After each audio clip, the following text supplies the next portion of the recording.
আলিপুর চিড়িয়াখানায় দুটি বাঘিনীর পরপর মৃত্যুতে রহস্য দানা বেঁধেছে। একদিনের মধ্যেই দুটি বাঘিনীর মৃত্যু হয়েছে। মঙ্গলবার পায়েলের মৃত্যু হয়, তার ঠিক পরের দিনেই আরো এক বাঘিনী রূপাও মারা যায়।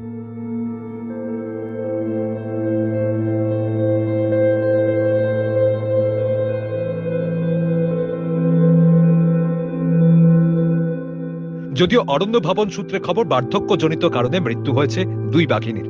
আলিপুরে জোড়া বাঘিনী মৃত্যুর তদন্ত করতে CWULW নির্দেশে একটি কমিটি গঠন করা হয়েছে বলে সূত্র মারফত খবর। মৃত্যুর প্রকৃত কারণ জানতে বাঘিনীদের দেহ ময়না তদন্তে পাঠানো হয়েছে। ভিজেরা পরীক্ষাও করা হবে বলে জানা গিয়েছে। সাদা বাঘিনী রূপার জন্ম আলিপুরেই। সাদা বাঘ অনির্বাণ ও হলুদ কালো ডোরাকাটা বাঘিনী কৃষ্ণার মেয়ে ছিল। বয়স প্রায় 21 বছর। বার্ধক্যজনিত সমস্যায় ভুগছিল। তার একটা পা প্যারালাইসিস হয়ে গিয়েছিল।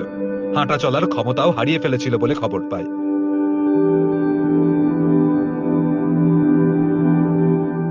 পায়েলকে 2016 সালে ওড়িশার নন্দনকানন থেকে নিয়ে আসা হয়েছিল আলিপুরে। তার বয়স হয়েছিল 17 বছর। বৃদ্ধ বাঘিনী বহুদিন ধরে অসুস্থ ছিল। খাওয়া দাওয়া প্রায় ছেড়েই দিয়েছিল।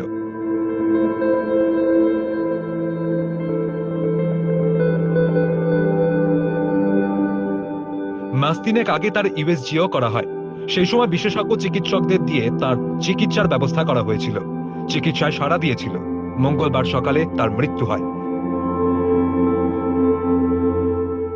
তবে কিছুদিন আগে পরিবেশবিদরা তথ্যসহ অভিযোগ করেছিলেন, আলিপুর চিড়িয়াখানা থেকে বহু পশু গুজরাটের ভ্যান তাড়াতে চলে গেছে। অনেক পশুর হদিশ নেই। এক্ষেত্রে পশুদের যথাযথ যত্ন নেওয়া হচ্ছে কিনা তা নিয়ে প্রশ্ন উঠেছে।